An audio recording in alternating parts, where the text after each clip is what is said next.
भगवते वासुदेवाय। स्वागत है आप सभी का हरि का पंचांग चैनल पर। आज पूर्णिमा का व्रत है। आज के दिन श्री सत्यनारायण कथा अवश्य ही सुननी चाहिए। इससे कई करोड़ यज्ञ के समान फल प्राप्त होता है। शास्त्रों के अनुसार ऐसा माना गया है कि इस कथा को सुनने वाला व्यक्ति अगर व्रत रखता है तो उसके जीवन के दुखों को श्री हरि विष्णु खुद ही हर लेते हैं। स्कंद पुराण के अनुसार भगवान सत्यनारायण श्री हरि विष्णु का ही दूसरा रूप है। इस कथा की महिमा को भगवान सत्यनारायण ने अपने मुख से देव ऋषि नारद को बताया है। पूर्णिमा के इस दिन इस कथा को सुनने का बहुत महत्व है। कलयुग में इस व्रत कथा को सुनना बहुत ही पुण्यशाली माना गया है। जो लोग पूर्णिमा के दिन कथा नहीं सुन पाते हैं वे कम से कम भगवान सत्यनारायण का मन में ध्यान कर लें, इससे भी लाभ होता है। पुराणों में ऐसा भी बताया गया है कि जिस स्थान पर श्री सत्यनारायण भगवान की पूजा होती है वहाँ गौरी, गणेश, नवग्रह और समस्त दिक्पाल आ जाते हैं। केले के पेड़ के नीचे अथवा घर के ब्रह्म स्थान पर पूजा करना उत्तम फल देता है। भोग में पंजीरी, पंचामृत, केला और तुलसी दल विशेष रूप से शामिल हैं। सिर्फ पूर्णिमा को ही नहीं, परिस्थितियों के अनुसार किसी भी दिन कथा सुन सकते हैं। बृहस्पतिवार को कथा सुनना लाभकारी होता है। भगवान तो बस भाव के भूखे हैं। मन में उनके प्रति अगर सच्चा प्रेम है तो कोई भी दिन हो प्रभु की कृपा बरसती रहेगी। इस कथा के प्रभाव से खुशहाल जीवन, दाम्पत्य सुख, मन चाहे वर वधु, संतान, स्वास्थ्य जैसी सभी मनोकामनाओं की पूर्ति होती है। यदि पैसों से जुड़ी कोई समस्या है तो ये कथा किसी संजीवनी से कम नहीं है। तो जब भी मौका मिले भगवान की कथा सुने और सुनाएं। तो आइए पूरी श्रद्धा और प्रसन्नचित्त मन से आरंभ करते हैं श्री सत्यनारायण व्रत कथा को। पहले संदर्भ सुन लेते हैं। ओम गणेशाय नमः। पुरातन काल में शौनक आदि ऋषि नैमिषारण्य स्थित महर्षि सूत के आश्रम पर पहुंचे। ऋषिगण महर्षि सूत से प्रश्न करते हैं कि लौकिक कष्ट मुक्ति, सांसारिक सुख समृद्धि और पारलौकिक लक्ष्य की सिद्धि के लिए सरल उपाय क्या है। महर्षि सूत शौनक आदि ऋषियों को बताते हैं कि ऐसा ही प्रश्न नारद जी ने भगवान विष्णु से किया था। भगवान विष्णु ने नारद जी को बताया कि लौकिक क्लेश मुक्ति, सांसारिक सुख समृद्धि और पारलौकिक लक्ष्य सिद्धि के लिए एक ही राजमार्ग है, वह है सत्यनारायण व्रत। सत्यनारायण का अर्थ है सत्याचरण, सत्यग्रह, सत्यनिष्ठा। संसार में सुख समृद्धि की प्राप्ति सत्य आचरण द्वारा ही संभव है। सत्य ही ईश्वर है। सत्याचरण का अर्थ है ईश्वर की आराधना, भगवत पूजा। श्री स्कंद पुराण के अंतर्गत रेवाखंड में श्री सत्यनारायण व्रत कथा का पहला अध्याय एक समय की बात है। नैमिषारण्य तीर्थ में शौनक आदि 88,000 ऋषियों ने श्री सूत जी से पूछा कि हे प्रभु, इस कलयुग में वेद विद्या रहित मनुष्य को प्रभु भक्ति किस प्रकार मिल सकती है और उनका उद्धार कैसे होगा। हे मुनि श्रेष्ठ, कोई ऐसा तप बताइए जिससे थोड़े समय में ही पुण्य मिले और मनोवांछित फल भी मिल जाए। इस प्रकार की कथा सुनने की हम इच्छा रखते हैं। सर्वशास्त्रों के ज्ञाता श्री सूत जी बोले, हे वैष्णवों में पूज्य, आप सभी ने प्राणियों के हित की बात पूछी है, इसीलिए मैं एक श्रेष्ठ व्रत को आप लोगों को बताऊंगा जिसे नारद जी ने लक्ष्मी नारायण जी से पूछा था और लक्ष्मीपति ने मुनि श्रेष्ठ नारद जी से कहा था। आप सब इसे ध्यान से सुनिए। एक समय की बात है, योगी राज नारद जी दूसरों के हित की इच्छा के लिए अनेकों लोकों में घूमते हुए मृत्युलोक में आ पहुंचे। यहाँ उन्होंने अनेक योनियों में जन्मे प्राय सभी मनुष्यों को अपने कर्मों द्वारा अनेक दुखों से पीड़ित देखा। उनका दुख देखकर नारद जी सोचने लगे कि कैसे यत्न किया जाए कि जिसके करने से निश्चित रूप से मानव के दुखों का अंत हो जाए। इसी विचार पर मनन करते हुए वह विष्णु लोक में गए। वहां वह देवों के ईश नारायण की स्तुति करने लगे, जिनके हाथों में शंख, चक्र, गदा और पद्म थे, गले में वरमाला पहने हुए थे। स्तुति करते हुए नारद जी बोले, हे भगवान, आप अत्यंत शक्ति से संपन्न हैं। मन तथा वाणी भी आपको नहीं पा सकती है। आपका आदि, मध्य तथा अंत नहीं है। निर्गुण स्वरूप सृष्टि के कारण भक्तों को दुख दूर करने वाले हैं। आपको मेरा नमस्कार है। नारद जी की स्तुति सुनकर विष्णु भगवान बोले, हे मुनि श्रेष्ठ, आपके मन में क्या बात है? आप किस काम के लिए पधारे हैं, उसे निसंकोच कहो। इस पर नारद मुनि बोले कि मृत्युलोक में अनेक योनियों में जन्मे मनुष्य अपने कर्मों के द्वारा अनेकों दुख से दुखी हो रहे हैं। हे नाथ, आप मुझ पर दया रखते हैं तो बताइए कि वो मनुष्य थोड़े प्रयास से ही अपने दुखों से कैसे छुटकारा पा सकते हैं। श्री हरि बोले, हे नारद, मनुष्यों की भलाई के लिए तुमने बहुत अच्छी बात पूछी है, जिसके करने से मनुष्य मोह से छूट जाता है। वह बात मैं कहता हूँ, उसे सुनो। स्वर्गलोक और मृत्युलोक दोनों में एक दुर्लभ उत्तम व्रत है जो पुण्य देने वाला है। आज प्रेमवश होकर मैं तुम्हें कहता हूँ। श्री सत्यनारायण भगवान का यह व्रत अच्छी तरह विधान पूर्वक करके मनुष्य तुरंत ही यहाँ सुख भोग कर मरने पर मोक्ष पाता है। श्री हरि के वचन सुनकर नारद जी बोले कि उस व्रत का फल क्या है और उसका विधान क्या है? यह व्रत किसने किया था? इस व्रत को किस दिन करना चाहिए? सभी कुछ विस्तार से बताइए। नारद जी की बात सुनकर श्री हरि बोले, दुख और शोक को दूर करने वाला, यह सभी स्थानों पर विजय दिलाने वाला है। मानव को भक्ति और श्रद्धा के साथ शाम को श्री सत्यनारायण की पूजा धर्म परायण होकर ब्राह्मणों और बंधुओं के साथ करनी चाहिए। भक्ति भाव से ही नैवेद्य केले का फल, घी, दूध और गेहूं का आटा सवाया ले।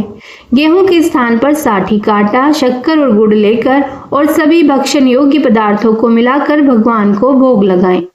ब्राह्मणों सहित बंधु बांधवों को भी भोजन कराएं। उसके बाद स्वयं भोजन करें। भजन कीर्तन के साथ भगवान की भक्ति में लीन हो जाएं। इस तरह से सत्यनारायण भगवान का यह व्रत करने पर मनुष्य की सारी इच्छाएं निश्चित रूप से पूरी होती हैं। इसी कलिकाल अर्थात कलयुग में मृत्युलोक में मोक्ष का यही एक सरल उपाय बताया गया है। बोलिए सत्यनारायण भगवान की जय। आइए दूसरा अध्याय आरंभ करते हैं। श्री सूत जी बोले, हे ऋषियों, जिसने पहले समय में इस व्रत को किया था उसका इतिहास कहता हूँ, ध्यान से सुनो। सुंदर काशीपुरी नगरी में एक अत्यंत निर्धन ब्राह्मण रहता था। भूख प्यास से परेशान वह धरती पर घूमता रहता था। ब्राह्मणों से प्रेम करने वाले भगवान ने एक दिन ब्राह्मण का वेश धारण करके उसके पास जाकर पूछा, हे विप्र, नित्य दुखी होकर तुम पृथ्वी पर क्यों घूमते हो? दीन ब्राह्मण बोला, मैं निर्धन ब्राह्मण हूँ, भिक्षा के लिए धरती पर घूमता हूँ। हे भगवान, यदि आप इसका कोई उपाय जानते हैं तो बताइए। वृद्ध ब्राह्मण कहता है कि सत्यनारायण भगवान मनोवांछित फल देने वाले हैं, इसीलिए तुम उनका पूजन करो। इसे करने से मनुष्य सभी दुखों से मुक्त हो जाता है। वृद्ध ब्राह्मण बनकर आए सत्यनारायण भगवान उस निर्धन ब्राह्मण को व्रत का सारा विधान बताकर अंतर्ध्यान हो गए। ब्राह्मण मन ही मन सोचने लगा कि जिस व्रत को वृद्ध ब्राह्मण करने को कह गए हैं मैं उसे जरूर करूंगा। यह निश्चय करने के बाद उसे रात में नींद नहीं आई। वह सवेरे उठकर सत्यनारायण भगवान के व्रत का निश्चय करके भिक्षा के लिए चला गया। उस दिन निर्धन ब्राह्मण को भिक्षा में बहुत धन मिला, जिससे उसने बंधु बांधवों के साथ मिलकर श्री सत्यनारायण भगवान का व्रत संपन्न किया। भगवान सत्यनारायण का व्रत संपन्न करने के बाद वह निर्धन ब्राह्मण सभी दुखों से छूट गया और अनेक प्रकार की संपत्तियों से युक्त हो गया। उसी समय से यह ब्राह्मण हर माह इस व्रत को करने लगा। इस तरह से सत्यनारायण भगवान के व्रत को जो मनुष्य करेगा वह सभी प्रकार के पापों से छूटकर मोक्ष को प्राप्त करेगा। जो मनुष्य इस व्रत को करेगा वह भी सभी दुखों से मुक्त हो जाएगा।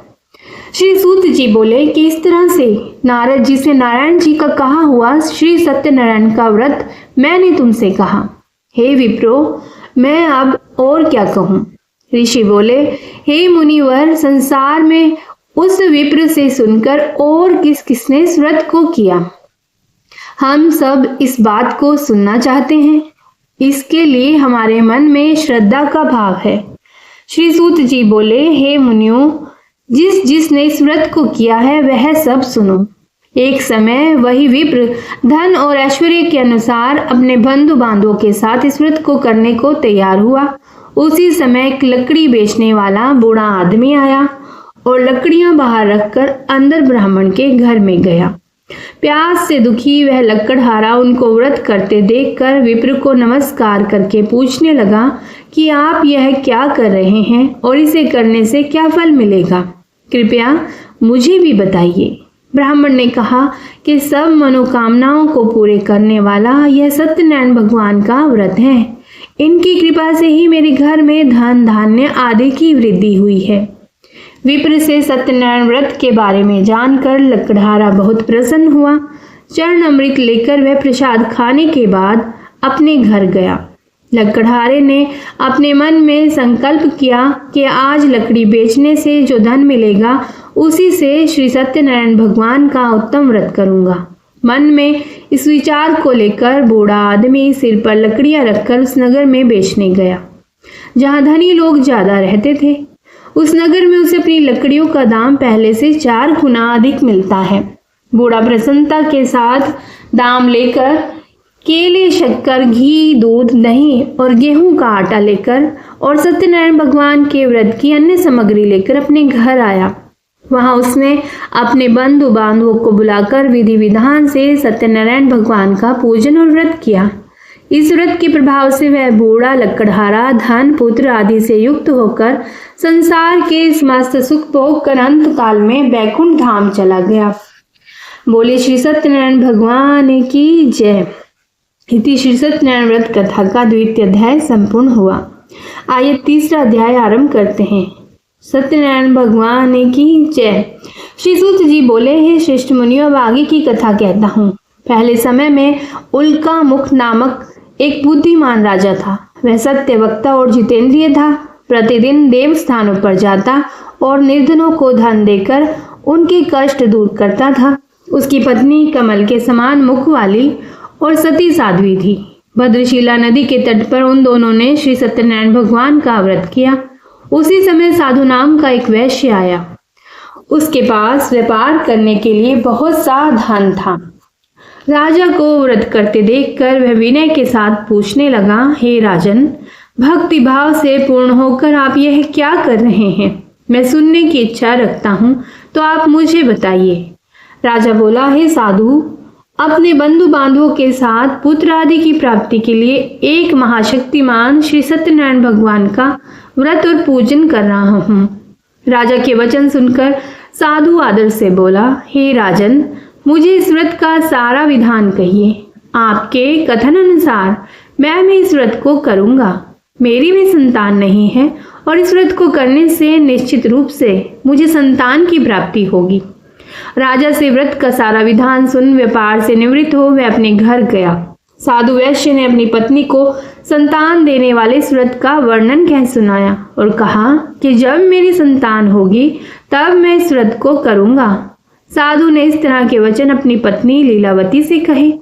एक दिन लीलावती पति के साथ आनंदित होकर सांसारिक संसार में धर्म में प्रवृत्त होकर सत्यनारायण भगवान की कृपा से गर्भवती हो गई। 10वें महीने में उसकी गर्भ से एक सुंदर कन्या ने जन्म लिया। दिनों दिन वह ऐसे बढ़ने लगी जैसे कि शुक्ल पक्ष का चंद्रमा बढ़ता है। माता पिता ने अपनी कन्या का नाम कलावती रखा। एक दिन लीलावती ने मीठे शब्दों में अपने पति को याद दिलाया कि आपने सत्यनारायण भगवान के जिस व्रत को करने का संकल्प किया था उसे करने का समय आ गया है। आप इस व्रत को करिए। साधु बोला कि हे प्रिय, इस व्रत को मैं उसके विवाह पर करूंगा। इस प्रकार अपनी पत्नी को आश्वासन देकर वह नगर को चला गया। कलावती पिता के घर में रहकर वृद्धि को प्राप्त हुई। साधु ने एक बार नगर में अपनी कन्या को सखियों के साथ देखा तो तुरंत ही दूत को बुलाया और कहा कि मेरी कन्या के योग्य वर देख कर आओ। साधु की बात सुनकर दूत कंचन नगर में पहुंचा और वहां देखभाल कर लड़की के लिए सुयोग्य वाणिक पुत्र को लेकर आया।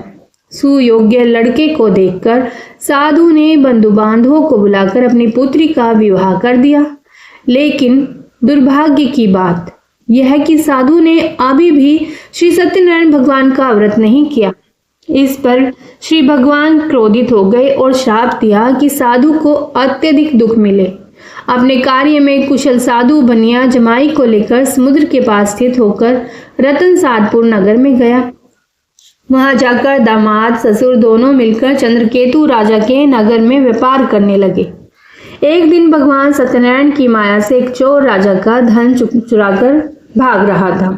उसने राजा के सिपाहियों को अपना पीछा करते देख चुराया हुआ धन वहां रख दिया जहां साधु अपनी जमाई के साथ ठहरा हुआ था। राजा के सिपाहियों ने साधु वैश्य के पास राजा का धन पड़ा हुआ देखा तो वह ससुर जमाई दोनों को बांधकर प्रसन्नता से राजा के पास ले गए और कहा कि उन दोनों चोरों को हम पकड़ लाए हैं, आप आगे की कार्यवाही की आज्ञा दें। राजा की आज्ञा से उन दोनों को कठिन कारावास में डाल दिया और उनका सारा धन भी उनसे छीन लिया गया। श्री सत्यनारायण भगवान से श्राप से साधु की पत्नी भी बहुत दुखी हुई। घर में जो भी धन रखा था उसे चोर चुरा कर ले गए। शारीरिक और मानसिक पीड़ा और भूख प्यास से अति दुखी हो अन्न की चिंता में कलावती किसी ब्राह्मण के घर गई। वहां उसने श्री सत्यनारायण भगवान का व्रत होते देखा, फिर कथा भी सुनी। वह प्रसाद ग्रहण कर रात को घर वापस आई। माता ने कलावती से पूछा कि हे पुत्री, अब तुम कहाँ थी, तेरे मन में क्या है? कलावती ने अपनी माता से कहा, हे माता, मैंने एक ब्राह्मण के घर में श्री सत्यनारायण भगवान का व्रत देखा है। कन्या के वचन सुनकर लीलावती भगवान के पूजन की तैयारी करने लगी।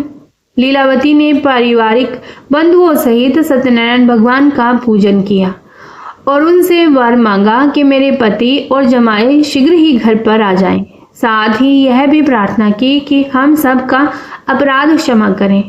श्री सत्यनारायण भगवान इस व्रत से संतुष्ट हो गए और राजा चंद्रकेतु को सपने में दर्शन देकर कहा कि हे राजन, तुम उन दोनों वैश्यों को छोड़ दो। तुमने उनका जो भी धन लिया है उसे वापस कर दो। अगर ऐसा नहीं किया तो मैं तुम्हारा धन, राज्य और संतान सभी को नष्ट कर दूंगा। राजा को यह सब कहकर वह अंतर ध्यान हो गए।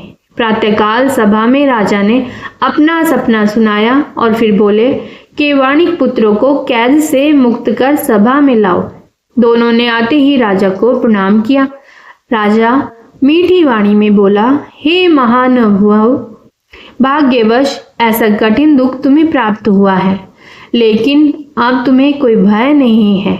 ऐसा कहकर राजा ने उन दोनों को नए वस्त्र आभूषण भी पहनाए और जितना धन उनका लिया था उससे दुगना धन वापस कर दिया। दोनों वैश्य अपने घर को चल दिए। इति श्री सत्यनारायण भगवान व्रत कथा का 3 अध्याय संपूर्ण। बोलिए श्री सत्यनारायण भगवान की जय। आइए 4 अध्याय आरंभ करते हैं। श्री सूत जी बोले, वैश्य ने मंगलाचार कर अपनी यात्रा आरंभ की और अपने नगर की ओर चल दिए।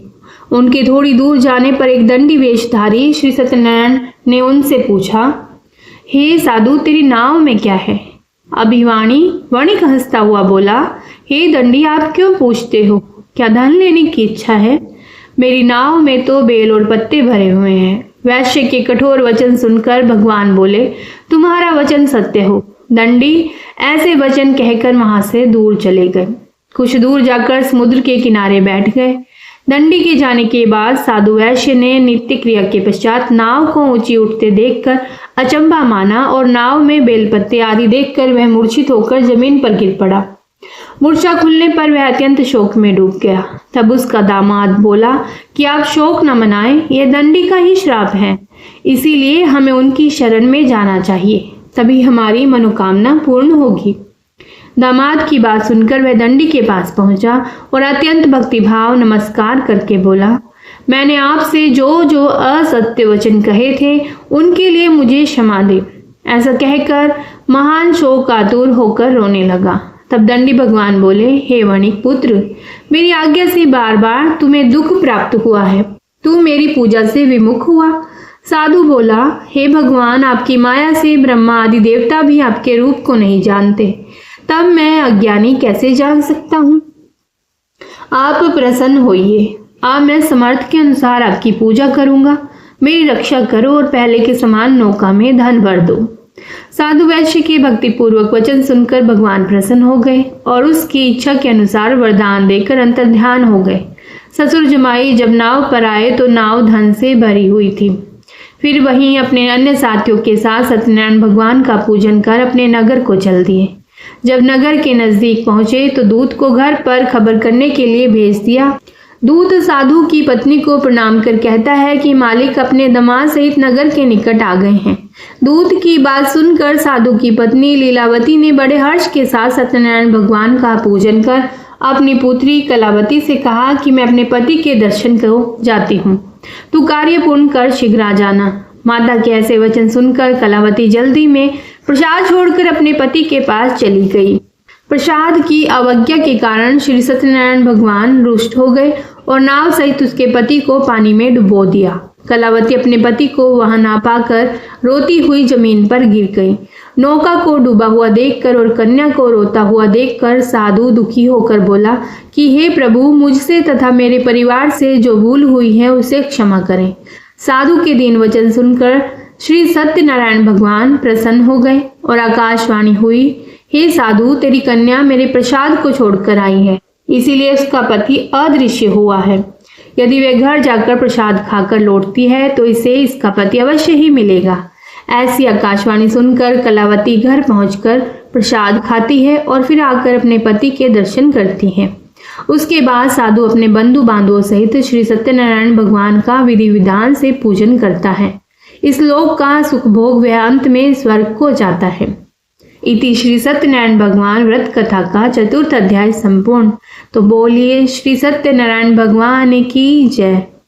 5वां अध्याय। श्री सूत जी बोले, हे ऋषियों, मैं एक और भी कथा सुनाता हूँ, उसे भी ध्यान पूर्वक सुनो। प्रजा पालन में लीन तुंगध्वज नाम का एक राजा था। उसने भी भगवान का प्रसाद त्याग कर बहुत ही दुख का कार्य किया। एक बार वन में जाकर वन्य पशुओं को मारकर वह बड़ के पेड़ के नीचे आया। वहां उसने ग्वालों को भक्ति भाव से अपने बंधु बांधवों सहित सत्यनारायण भगवान का पूजन करते देखा। अभिमानवश राजा ने उन्हें देखकर भी पूजा स्थान पर नहीं गया और ना ही उसने भगवान को नमस्कार किया। ग्वालों ने राजा को प्रसाद दिया, लेकिन उसने वह प्रसाद खाया नहीं और प्रसाद को वहीं छोड़कर वह अपने नगर को चला गया। जब वह नगर में पहुंचा तो वहां सब कुछ तहस नहस हुआ पाया, तो वह शीघ्र ही समझ गया कि यह सब भगवान ने ही किया है। वह दोबारा ग्वालों के पास पहुंचा और विधि पूर्वक पूजा करके प्रसाद खाया तो श्री सत्यनारायण भगवान की कृपा से सब कुछ पहले जैसा हो गया। दीर्घ काल तक सुख भोगने के बाद मरण उपरांत उसे स्वर्गलोक की प्राप्ति हुई। जो मनुष्य परम दुर्लभ इस व्रत को करेगा तो भगवान सत्यनारायण की अनुकंपा से उसे धन धान्य की प्राप्ति होगी। निर्धन धनी हो जाता है और भय मुक्त होकर जीवन जीता है।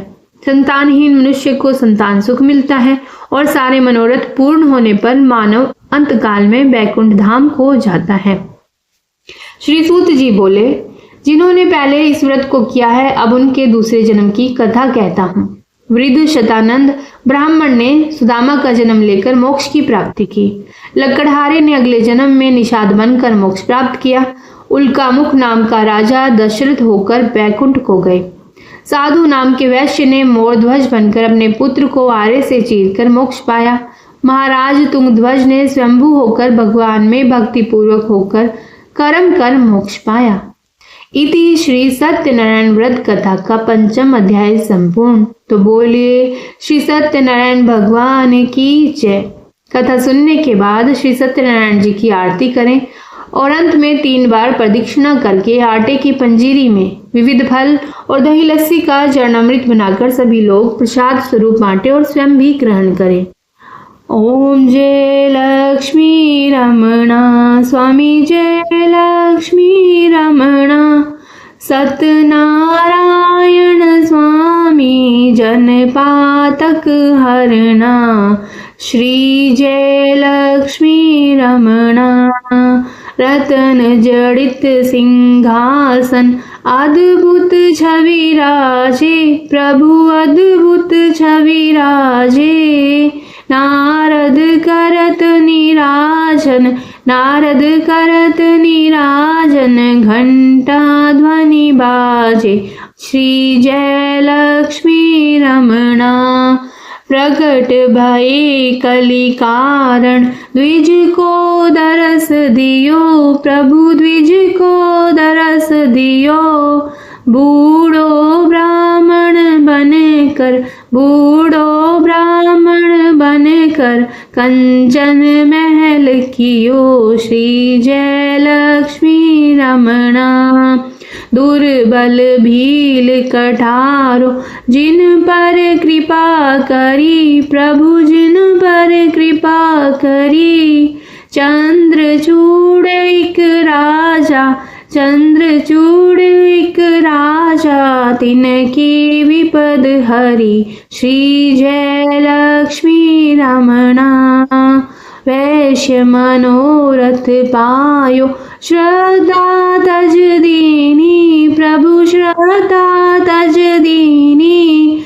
सो फल भोग्यो प्रभु जी सो फल भोग्यो प्रभु जी फिर स्तुति कीनी श्री जय लक्ष्मी रमणा। भाव भक्ति के कारण छिन छिन रूप धर्यो प्रभु छिन छिन रूप धर्यो।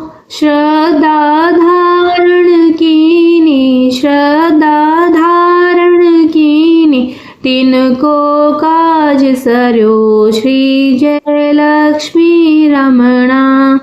ग्वाल बाल संग राजा वन में भक्ति करी प्रभु वन में भक्ति करी। मन वांछित फल दीनो मन वांछित फल दीनो दीन दयाल हरि श्री जय लक्ष्मी रमणा। चढ़त प्रसाद सवायो कदली फल मेवा प्रभु कदली फल मेवा। धूप दीप तुलसी से धूप दीप तुलसी से राजी सतदेवा। ओम जय लक्ष्मी रमणा श्री जय लक्ष्मी रमणा। सत्यनारायण जी की आरती जो कोई नर गावे प्रभु प्रेम सहित गावे।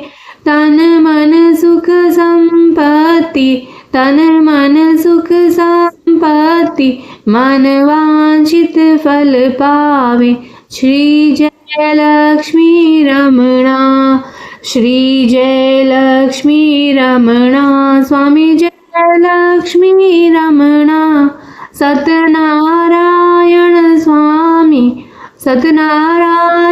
स्वामी जन पातक हरण श्री जय लक्ष्मी रमणा।